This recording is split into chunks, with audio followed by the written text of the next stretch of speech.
Halo, Halo, selamat malam Pak. Salam kenal, nama aku Rahel dan hari ini aku bakal nemenin Pak Purwita nih untuk ngobrol-ngobrol bareng Sobat Cuan semua hari ini. Mungkin Pak Purwita sendiri boleh dong perkenalan diri dulu juga. ya, makasih Mbak Rahel. Baik, terima kasih. Sebelumnya malam teman-teman sekalian. Kebetulan ini juga live pertama kami juga ya di tahun 2023. Jadi memang memang belum ada live di tahun baru ini, baru kali ini. Perkenalkan diri dulu. Nama saya Eros Perwita, biasa dipanggil Eros. Ya, kebetulan saya founder dari The Investor ID yang dimana kita memang platform edukasi khususnya untuk investasi saham ya. Jadi kalau kita bicara mengenai saham ini kan cari cuannya banyak cara nih. Mm-mm, Nah, kita betul. memang fokus di investasinya, investasi jangka panjang.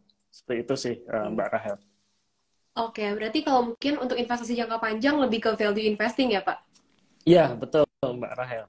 Memang kalau menurut saya strategi yang misal paling cocok untuk kita yang memang tujuannya untuk investasi jangka panjang ya dengan value investing ini ya berbeda kalau misalkan kita bicara mengenai scalping atau swing trade gitu Mm-mm. ya itu caranya biasanya beda lagi gitu. Iya, dan biasa time frame-nya lebih Mm. kecil juga ya kalau misalnya untuk trading atau Iya, scalping bahkan. Hitungannya beda lagi sama value investing. iya Oke, betul betul. nah, mungkin hari ini kita bakal bahas-bahas nih soal tips-tips value investing supaya kita bisa dapetin saham multi-bagger. Tapi mungkin sebelum itu, aku mau minta share outlook IHSG dari Pak Eros sendiri dong. Menurut Pak Eros sendiri hari ini tuh gimana sih IHSG?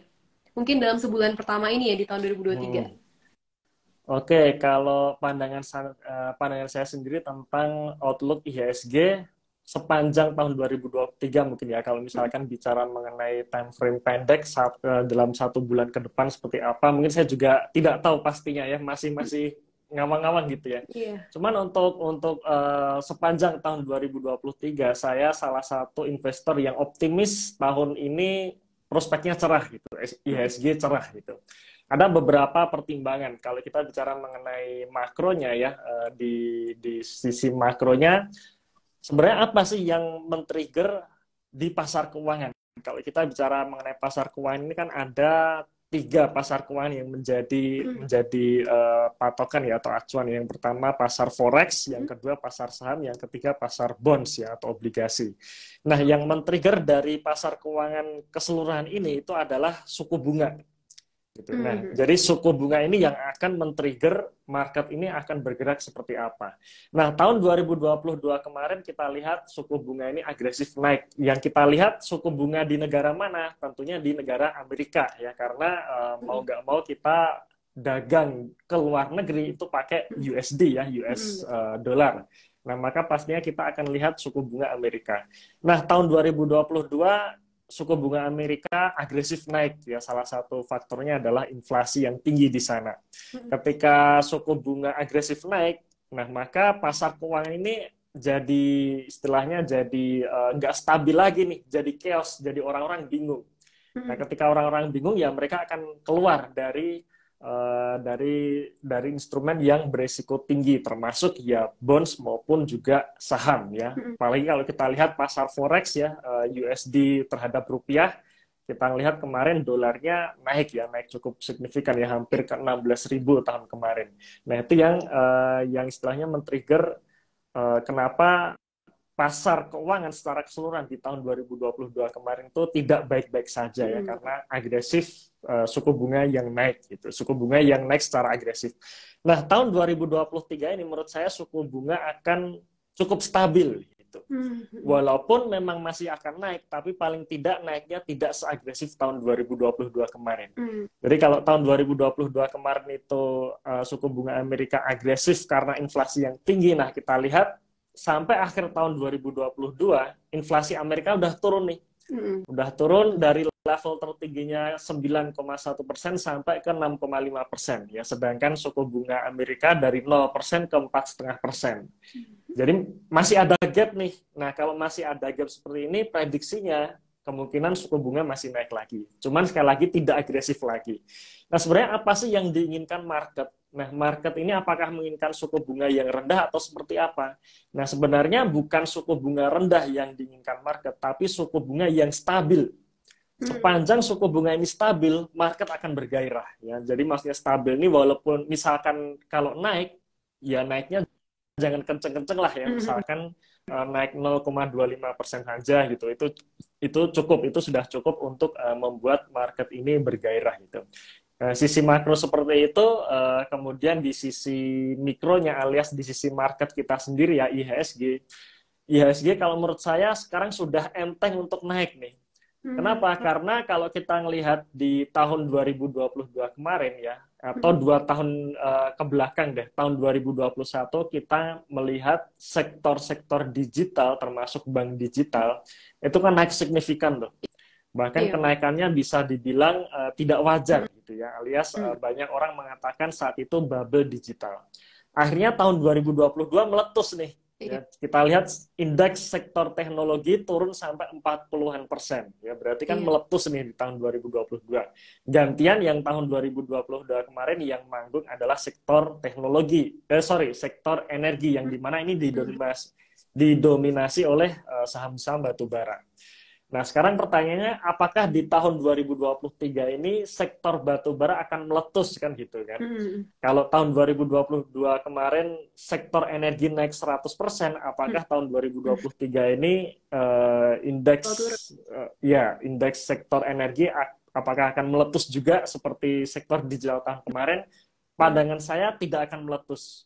Koreksi mungkin iya, tapi tidak akan meletus. Kenapa? Karena kalau kita melihat di sektor energi sendiri saat ini ya tetap masih dipakai gitu ya, dalam artian harga batu bara masih tinggi ya, sekarang masih di level di atas 300-an. Apakah nanti akan turun sampai di level di bawah $200 ya untuk harga acuan batu baranya? Kalau menurut saya sih tidak ya. Koreksi ya, tapi kalau sampai jatuh benar-benar jatuh di bawah 200 kemungkinan sih tidak itu. Jadi secara kalau kita anggap IHSG ini sebuah tubuh manusia gitu ya. Nah, sekarang lemak-lemaknya udah hilang nih gitu. Lemak-lemaknya udah hilang, udah enteng nih untuk naik. Iya, jadi udah bagus. Jadi itu pandangan saya mengenai outlook IHSG di tahun 2023. Di sisi makro sudah stabil suku bunganya, di sisi IHSG sendiri marketnya udah press in nih ibaratnya seperti itu. Tinggal istilahnya tunggu sentimen positif aja sih, seharusnya bisa naik. Ya, betul. Kira-kira itu Mbak Rahel. Baru awal tahun aja juga sentimennya udah cukup positif ya untuk IHSG ini. Jadi mungkin buat yang nonton, kalian juga semoga makin semangat gitu untuk investasinya, untuk tradingnya, dan supaya bisa dapetin cuan lebih banyak lagi di tahun 2023. Nah, mungkin kan tadi udah sempat dibahas juga nih ya Pak, soal IDX Tekno. Tadi kan udah dibilang tahun 2022 tuh bubble-nya udah meletus gitu ya, udah bubble burst untuk sektor teknologinya. Makanya kemarin tahun 2022 tuh emang kurang menarik ya bisa dibilang sektor teknologi, karena ya turunnya juga gila-gilaan gitu, sampai 40%. Dan menurut Pak Ero sendiri gimana sih tahun 2023 ini? Apakah bakalan menarik lagi nih? Karena harganya kan udah murah banget tuh. Apa bakal menarik lagi atau mungkin belum waktunya? Ya, untuk sektor teknologi memang di awal tahun ini jadi perhatian gitu ya, karena ternyata di awal tahun 2023 ini khususnya 3 minggu pertama kita ngelihat yang naik sektor teknologi nih gitu ya. Indeks sektoralnya juga naik. Saya lihat ini barusan untuk IDX teknologi sendiri itu yang menjadi leading IHSG sampai saat ini ya, naik 7%. Walaupun sebenarnya kalau kita lihat lebih dalam lagi, itu penyumbang terbesarnya ya GoTo yang naik kurang lebih 30-an% di awal tahun 2023 ini. Nah, selanjutnya kira-kira bagaimana nih, apakah nanti akan terus melanjutkan kenaikannya atau tidak? Kalau menurut saya pribadi, pandangan saya untuk sektor teknologi ini masih berat menurut saya. Jadi kenaikan di awal tahun ini pandangan saya hanyalah rebound saja. Rebound setelah jatuh dari level tertingginya di tahun kemarin, udah jatuh ya, biasanya setelah jatuh ya dia pasti akan rebound dulu ya. Kenapa? Karena kita balik lagi cerita kenapa tahun 2021 ini IDX Tekno ya, saham-saham teknologi termasuk saham bank digital. Jadi kalau saham bank ini kan masuknya di indeks finansial ya, cuman kan kita lihat sebenarnya mereka kan masuk ke bank digital nih ya. Jadi sebenarnya ada sangkut pautnya dengan digital itu kan. Nah, kenapa tahun 2021 saham-saham digital ini naik signifikan? Karena saat itu eranya suku bunga murah. yang dimana kita dulu sering dengar istilah bakar uang gitu ya, para startup pada bakar uang, kemudian termasuk juga saham bank-bank kecil ini yang tiba-tiba menjadi bank digital ini kan juga cukup membakar uang juga gitu kan. Dan tahun 2021 kenapa orang-orang rela membakar uang? Karena itu tadi, suku bunga murah, suku bunga 0%, era cheap money. Yang mereka, katakanlah kalau orang-orang yang punya duit ini naruh di bank, ya dia nggak dapat apa-apa nih. Mau beli bonds pun, yield-nya juga kecil. Karena bonds ini kan mengikuti suku bunga. Nah, akhirnya kemana mereka harus lari? Ya, mau nggak mau ke saham. Saham apa yang dicari gitu. Nah, saham yang waktu itu menjadi solusi untuk pandemi ya, solusi ketika orang-orang harus work from home alias sektor digital. Nah, makanya sektor digital saat itu naiknya gila-gilaan itu. Bahkan kalau dulu ya di channel YouTube kami, channel di Investor itu kita bahas nih, ada bank yang dimana dia ini bahkan belum punya produknya nih, ya produknya aja belum jadi, tapi ada embel-embel digital, dia tetap naik gitu. Nah, cuman sekarang juga udah turun juga gitu. Nah, itu cerita kenapa saham-saham digital tahun 2021 itu naik signifikan. Nah, cuman di tahun 2023 ini sudah bukan eranya lagi cheap money ya, alias suku bunga sudah mulai naik lagi. Para investor pun ya dia nggak mau rugi lagi gitu kan. Mereka sudah mulai menuntut untuk para startup ini dia harus untung nih. Nah, itulah kenapa kalau kita lihat fenomena belakangan kemarin ya, ada startup yang PHK massal dan sebagainya. Nah, ini salah satunya karena memang para investor sudah menuntut untuk ya startup ini harus memberikan keuntungan. Itu harus balik modal. Nah, itulah yang terjadi cerita di sektor digital ini. Dan menurut saya tahun 2023 ini ya masih berat gitu ya, masih berat untuk sektor digital ini. Balik lagi ke sektor konvensional kalau menurut saya ya, ketika orang-orang sudah tidak work from home lagi, dia sudah mulai berkegiatan di luar, ya sekarang balik lagi nih ke era konvensional lagi menurut saya. Oke deh. Nah, kalau gitu, karena kita udah bahas secara luasnya nih, udah bahas soal IDX Techno, udah bahas soal ISG juga, mungkin kita bakal masuk ke topik utama kita ya. Kita bakal bahas soal value investing. Nah, sebelum kita masuk lebih jauh nih, mungkin boleh dijelasin dulu dong, Pak, value investing itu sebenarnya apa sih? Nah, value investing ini sebenarnya konsep yang menjaga istilahnya apa ya, rasionalitas kita dalam membeli saham. Jadi ibaratnya seperti ini. Value investing ini ada teori yang namanya teori value dan teori price. Nah, value itu apa sih? Value adalah sesuatu yang kita dapatkan. Ya, price kan sesuatu yang kita bayar ya. Kalau Warren Buffett mengatakan value is what you get, price is what you pay gitu kan. Kita membayar berapa untuk mendapatkan value tersebut. Nah, konsep ini menurut saya yang paling masuk akal ketika kita ingin investasi jangka panjang. Karena kan jangan sampai kita membeli perusahaan itu di atas value-nya. Jadi ibaratnya kalau misalkan kita ngelihat perusahaan A, value-nya 1.000 nih. Nah, berarti kalau di market ini value-nya sekarang, kalau di market ini harganya sekarang ada di kisaran level 400 sampai 500, ya berarti posisinya saat ini under value kan gitu. Kita tinggal beli, ya sudah kita simpan saja nih. Kita simpan saja sampai nanti harga sahamnya menyentuh value-nya atau di atas value-nya, di situ baru kita jual. Dan jangan sampai kebalikan, kita beli saham yang harganya itu sudah di atas value-nya. Nah, ini berarti kan nggak masuk akal gitu. Mungkin kalau boleh saya contohkan pakai saham tertentu, boleh ya Mbak Rahel ya? Misalnya, oke. Jadi di tahun 2021 kemarin kan kita ngelihat di salah satu saham yang waktu itu menjadi primadona ya, yaitu saham Arto ya, saham Bank Jago. Itu kita sempat juga bahas di channel YouTube kami ya, channel di Investor. Nah, waktu itu market cap-nya besar sekali gitu untuk bank yang sudah lama tertidur hanya gara-gara dari anak perusahaannya Gojek waktu itu ya, dia masuk ke Arto. membuat harga sahamnya langsung naiknya Baik gila-gilaan banget. gitu kan. Naiknya gila-gilaan itu sampai level tertinggi 18.000 gitu.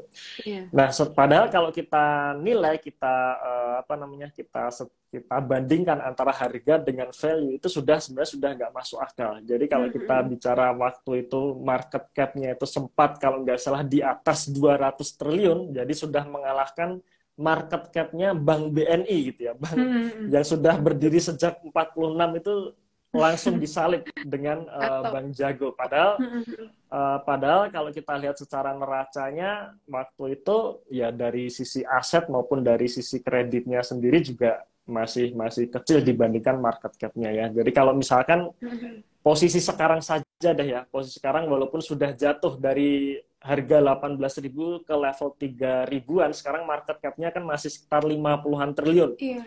Nah, bayangkan kalau misalkan kita punya duit 50 triliun, kira-kira kita mau nggak sih beli perusahaan yang di mana asetnya itu masih di kisaran 15 triliun. Kemudian sisi pendanaannya ya atau kreditnya masih di kisaran 8 triliun. Labanya masih 44 miliar gitu. Sedangkan kita harus bayar 50 triliun untuk mendapatkan perusahaan tersebut. Nah di situ sebenarnya kita lihat seperti itu kan berarti nggak masuk akal nih Nggak gitu, masuk nggak akal. masuk Iya, akal iya. mahalnya gitu. Nah maka kita istilahnya cari saham-saham yang lebih masuk akal lagi. Dan saya di sini bukan bermaksud untuk istilahnya ini ya, bukan masalah Bank Jagonya yang jelek, bukan. Bank Jagonya itu bagus sekali ya, dia sangat inovatif sekali. Cuman kadang memang marketnya ini yang nggak rasional gitu.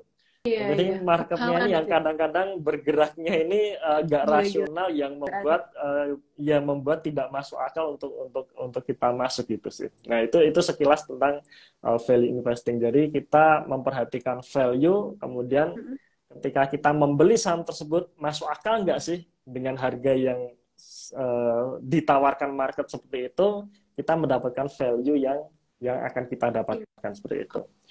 Tapi memang kalau kita bicara mengenai value investing ini tidak akan match kalau kita durasi waktu kita atau time horizon Kan kita pendek gitu. Misalkan cuma 1 bulan, 2 bulan itu nggak match. nggak akan nyampe. Kenapa? Ya betul. Kenapa? Karena bicara tadi mengenai value perusahaan, value ini kan apa namanya, nilai yang istilahnya yang didapatkan oleh perusahaan ya, yang ada dalam perusahaan yang dimana ini butuh waktu panjang. Iya. Ya, jadi value ini kan kita ngelihat sisi fundamental perusahaan ya, berapa labanya, berapa hutangnya dan sebagainya. Nah, perusahaan untuk menghasilkan laba ini kan butuh waktu panjang nih. Iya, iya. Gitu kan, dari beli bahan baku, kemudian produksi, kemudian dia harus dijual, baru dapat laba. Nah, ini kan butuh waktu Iya, panjang. panjang. Sedangkan di market sendiri harga ini bergerak cepat gitu. Iya. Hari ini 1.000, besok udah 1.100, bulan depan tiba-tiba 700. Nah ini kan nggak match. Nah makanya ketika kita bicara mengenai value investing, maka kita harus punya time horizon-nya yang panjang gitu. Jadi nggak bisa dalam durasi pendek 1 bulan, 2 bulan itu nggak bisa. Kira-kira itu sih Mbak Rahel gambaran umum ya tentang value investing sendiri.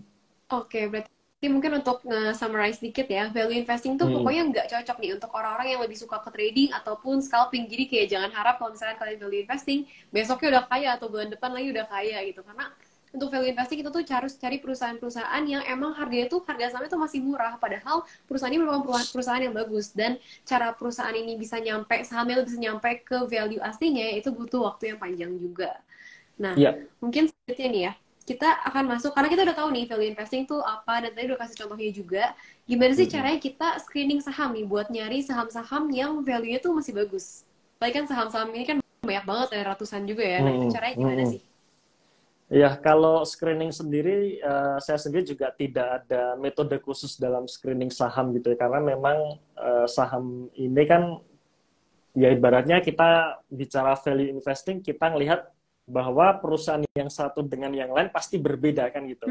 Nah, kebanyakan orang kesalahan mindsetnya adalah mereka selalu membandingkan valuasi-valuasi di satu saham dengan saham yang lain, misalkan di sektor yang sama gitu ya. Misalkan kita lihat saham sektor properti, ada saham Misalkan saham ada PWON, kemudian ada Dimas, kemudian ada BES itu ya, BEST itu. Nah, dibandingkan nih mana pernya yang paling kecil, itu Iya. yang paling murah, nah kita beli yang itu gitu. Nah, menurut saya itu tidak tepat. Kenapa? Karena ya mereka beda nih bisnisnya. Ya, Pakuan Jati dengan Dimas beda bisnisnya, skalanya berbeda, segmen marketnya berbeda, maka secara wajar ya valuasinya berbeda gitu. Nah, jadi kita nggak bisa istilahnya screening mana misalkan PER terendah, kemudian PBV terendah, ROE terbesar, kemudian kita milih ROE terbesar dengan PER yang termurah, itu yang paling murah berarti kita beli seperti itu. Nah, itu nggak bisa. Ya itu menurut saya itu kurang tepat gitu ya. Ya salah itu menurut saya ya. Nah, maka yang lebih tepat adalah ya memang kita mempelajari nih bisnisnya apa, dia bergerak di sektor apa, kemudian segmen marketnya seperti apa. Nah, apakah di tahun depan, di masa depan, pertumbuhan kinerjanya masih ada atau enggak gitu. Dalam artian, apakah nanti di tahun depan perusahaan bisa menghasilkan laba yang lebih tinggi atau tidak. Nah, sebenarnya di situ.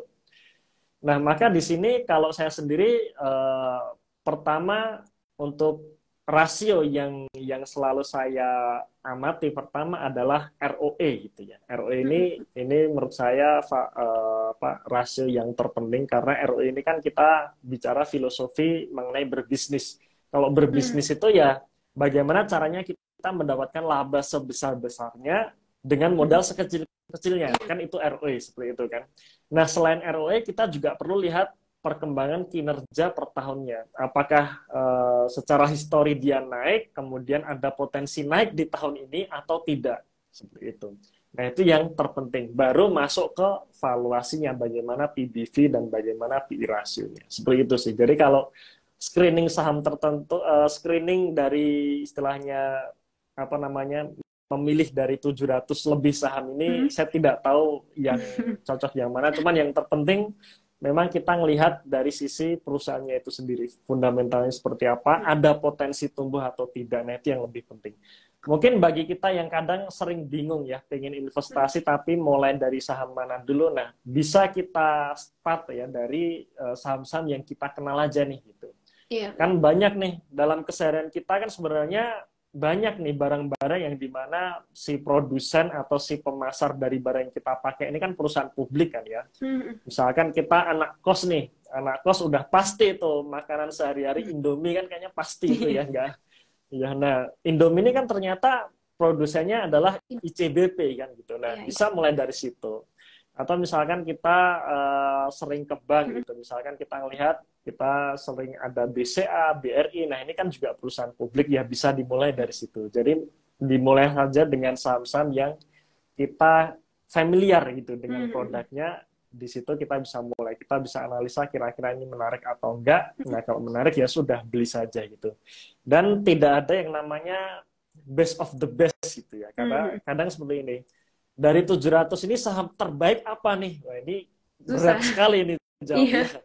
Berat sekali nih. Jadi nggak ada kalau menurut saya best of the best, saham terbaik dari yang terbaik di dalam bursa itu nggak ada. Semua punya karakteristik yang berbeda-beda. Jadi kita istilahnya kita nggak bisa memilih, wah ini sudah bagus nih, coba cari yang lain. Itu nanti kelamaan gitu. Ya sudah, kita sudah menemukan ini perusahaan bagus, harganya murah, ya sudah kita beli saja, kemudian kita simpan saja. Itu sih kira-kira Mbak Rahel. Oke, berarti ternyata screening yang selama ini kayak emang kebanyakan tuh justru disuruh belajarnya, suruh ngebandingin antara perusahaan yang mirip ya. Selama ini kayak nemu di YouTube dan di platform-platform belajar lainnya tuh baiknya disuruh ngebandingin kayak gitu. Ternyata salah ya. Baru tahu juga nih. Jadi ya pokoknya kalau saya sendiri kurang tepat gitu. Cuman ya mungkin bagi teman-teman yang lain mungkin ada pandangan yang berbeda ya. Saya kurang tahu ya, mungkin mereka memang cocok dengan metode seperti itu ya, oke juga sih. Cuman kalau menurut saya pribadi nggak bisa dibandingkan seperti itu. Iya. Oke, berarti yang paling penting kalau value investing tuh kalian harus kenal dulu ya perusahaannya. Jadi jangan sampai kalian asal pilih aja gitu, nggak tahu isinya, asal murah langsung beli. Tapi kalian harus benar-benar kenal perusahaannya tuh gimana sih kinerjanya dan kedepannya tuh mau gimana supaya kalian juga bisa dapetin untung yang maksimal. Nah, mungkin untuk pertanyaan selanjutnya nih, kan bisa dibilang sekarang Indonesia tuh kita merupakan emerging market ya. emang lebih gampang ya buat kita sebagai warga Indonesia nih, kita mau investasi itu nemuin saham-saham yang undervalue atau perusahaan-perusahaan yang masih murah gitu sahamnya. Untuk di Indonesia ya, Mbak ya. Untuk di Ya, Indonesia. di Indonesia saya memang setuju, Kak. Di Indonesia ini masih banyak saham undervalue ya dibandingkan luar negeri. Cuman saya sendiri juga tidak terlalu mengamati market luar negeri, jadi saya sendiri juga tidak tahu kondisi bursa di Amerika itu seperti apa. Tapi memang di Indonesia sendiri itu sudah menarik sebenarnya. Jadi kalau misalkan kita mau masuk ke marketnya Amerika, nah market di Amerika itu sudah sangat besar gitu, udah sangat besar, sangat istilahnya lebih kompleks dibandingkan kita. Nah, istilahnya kalau untuk bergerak lincah ini menurut saya agak sulit gitu ya, susah dibandingkan kita yang dimana emerging market ini menurut saya masih bergerak lincah gitu, masih bergeraknya lebih lincah dibandingkan market-market yang lebih besar seperti marketnya Amerika gitu. Dan saya setuju untuk kondisi saat ini ya, IHSG di bawah 7.000 ini menurut saya masih banyak saham-saham yang undervalue. Selain misalkan saya sebutkan aja ya, selain batu bara ya banyak yang undervalue ya, properti masih murah ya, consumer good juga murah, kemudian otomotif juga murah menurut saya. Ya, jadi menurut saya menurut saya masih banyak yang murah gitu. Batu bara karena tahun kemarin udah naik aja sih gitu kan. Iya. Oke deh. Nah, mungkin nih selanjutnya nih Pak. Kalau misalkan di investor ini buatan Pak Purwita sendiri ya Pak Eros, belajar nemuin saham perusahaan yang memungkinkan untuk mencapai multi-bagger tuh gimana sih? Ya, oke. Multi-bagger ini kan pengertiannya adalah saham-saham yang dia bisa memberikan return di atas 100% itu kan ya. Jadi kalau misalkan saham yang dia bisa naik 100%, kita cuan 100% itu kita anggap sebagai saham multi-bagger. Ya sebenarnya multi-bagger ini macam-macam. Ada one bagger, two bagger, three bagger, dan sebagainya sampai 10 bagger gitu kan ketika saham itu naik 1000% gitu kan ya. Nah, kalau saya sendiri itu pengertian umumnya. Kemudian caranya. Nah, caranya ini juga macam-macam. Kalau kita bicara mengenai saham-saham multi-bagger dari saham-saham yang digoreng itu juga bisa kan gitu kan. Iya, banyak saham-saham yang digoreng itu bisa. Kemudian kita mencari saham-saham yang punya potensi naik 100% dari sentimen yang sangat kuat saat itu juga bisa. Ya, jadi misalkan tahun 2021 kita beli aja saham-saham digital itu rata-rata kemungkinan naik 100% ya. Atau tahun 2022 kemarin kita beli aja saham batu bara tuh. Rata-rata juga naik 100%. Gitu. Bahkan saham Bumi Resources pun yang dimana kalau kita lihat secara fundamental itu istilahnya berat gitu kan ya. Ibaratnya berat, nggak sehat, tapi tetap aja bisa naik gitu ya, walaupun ada unsur misalkan ada yang grup Salim masuk dan sebagainya akhirnya membuat Bumi Resources naik, tapi ujung-ujungnya juga akhirnya naik juga tuh batu bara ya.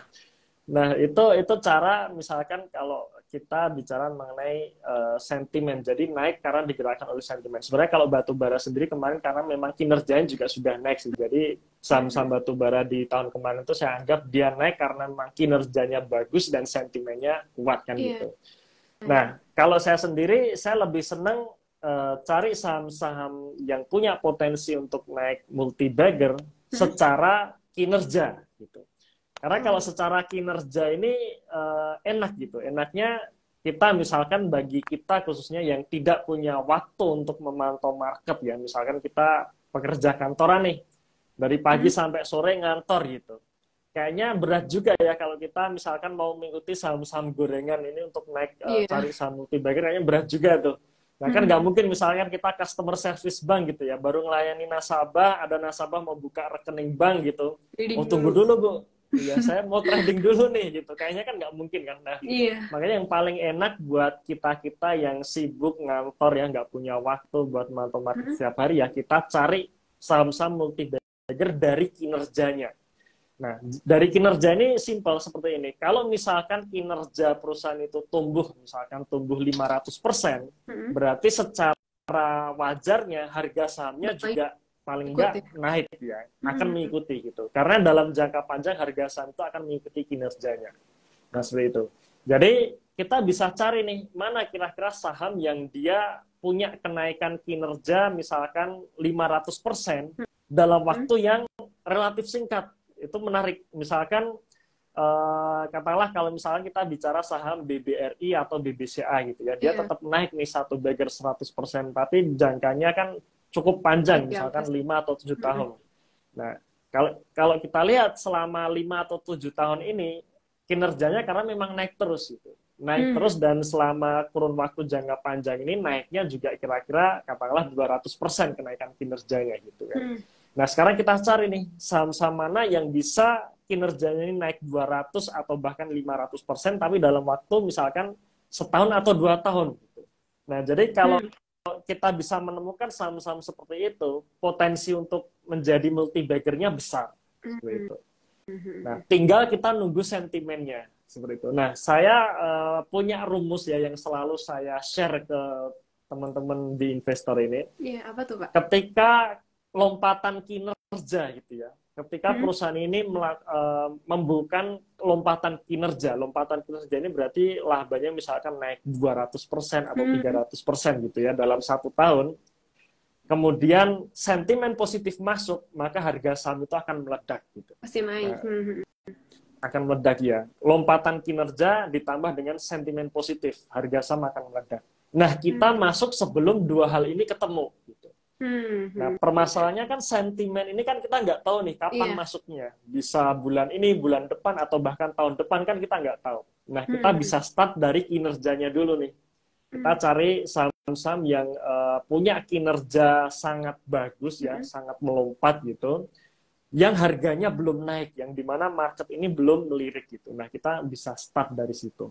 Contoh yang paling konkret ya, kita lihat saham-saham batu bara itu pada terbang tahun 2022 kemarin. Nah, sebenarnya kenaikan kinerja dari saham-saham batu bara itu sudah terjadi di tahun 2021-nya. Gitu. Jadi tahun 2021, waktu itu kita juga banyak bahas saham-saham batu bara di channel YouTube di Investor tahun 2021 ya. Waktu itu ITMG masih di harga 11 ribuan. Adaro masih di harga 1000-an kan gitu. PTBA masih di harga 2000-an dan sebagainya gitu. Nah, waktu itu kinerjanya udah naik nih. Cuman sentimennya belum masuk. Belum ada. Kenapa? Karena tahun 2021 itu waktu itu masih gencar kampanye green energy kan gitu kan. Green energy, batu bara sudah nggak kepake lagi. Ini sudah merusak lingkungan dan sebagainya, yang membuat harga sahamnya tertahan nih, nggak mau naik. Padahal kinerjanya udah naik gitu. Nah, ketika kinerja udah naik, secara realnya di dunia nyata, permintaannya kan ada berarti gitu kan. Permintaannya ada, kemudian batu bara juga sangat dibutuhkan. Bahkan secara nalar pun, batu bara nggak mungkin langsung di stop tahun itu juga gitu kan. Nggak mungkin di stop, butuh waktu yang panjang. Gitu. Nah, dari situ kita bisa mulai masuk tuh. Nah, begitu saya ingat betul, begitu bulan September ya, ketika semua negara mengkampanyekan green energy yang membuat para pengusaha ini tidak berinvestasi di sektor batubara, membuat supply-nya ini nggak bertambah kan gitu, membuat supply nggak bertambah, sedangkan demand-nya naik terus nih. Betul kan, ketika orang-orang sudah tidak lockdown lagi, membuat pergerakan manusia berjalan lagi, dan di situ energi, terutama energi listrik, makin dibutuhkan lagi.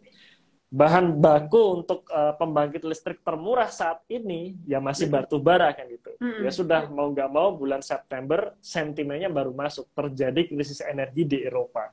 Ya sudah naik semua tuh. Startnya dari September 2021 tuh, masih ingat betul. Naik semua, dilanjut sampai akhir tahun 2022 kemarin gitu. Nah, jadi kita bisa start dari kinerjanya ini lebih santai gitu. Oh, kinerjanya naik. Oh, sentimennya masih negatif nih. Betul, sentimennya masih negatif nih. Harga saham belum naik, ya sudah kita collect dulu. Masih murah ya. Kita collect dulu, habis itu ya sudah, kita tinggal tunggu saja sampai sentimen masuk, ya kita nikmati itu cuannya gitu. Nah, kadang yang nggak sabar nih ini nih, menunggu sentimen masuk ini. Sering lama ya, bertanya, kapan. kapan nih Mas terus naiknya nih katanya kinerja naik, harga saham akan naik, ya ditunggu dulu gitu kan. Tunggu Nah sentimen. kadang orang-orang yang nggak sabar di menunggunya ini gitu, akhirnya ya dia terlewati dah, akhirnya baru Mm-mm. beli batu bara di tahun kemarin kan ya, jadinya Benar. telat gitu dibandingkan kalau Kecil. misalkan kita masuk tahun 2021 kemarin. Iya, Saya kira itu betul. sih Mbak Rahel. Oke deh, mungkin dari aku pertanyaannya segitu aja sih. Dan ini ada beberapa Hmm. pertanyaan dari teman-teman juga, tapi sayang banget waktunya udah habis. Dan tadi aku lihat beberapa juga pertanyaannya udah sempet kejawab sih. Jadi, thank you so much Ya. ya Pak Eros sekali lagi buat malam ini. Bener-bener insightful banget. Aku sendiri juga belajar banyak banget soal gimana cara value investing dan gimana caranya nanggepin market di saat-saat kayak gini. Sekali lagi, Ya. thank you so much Pak. Ya, makasih Mbak Rahel udah di Iya, invite. thank you, bye.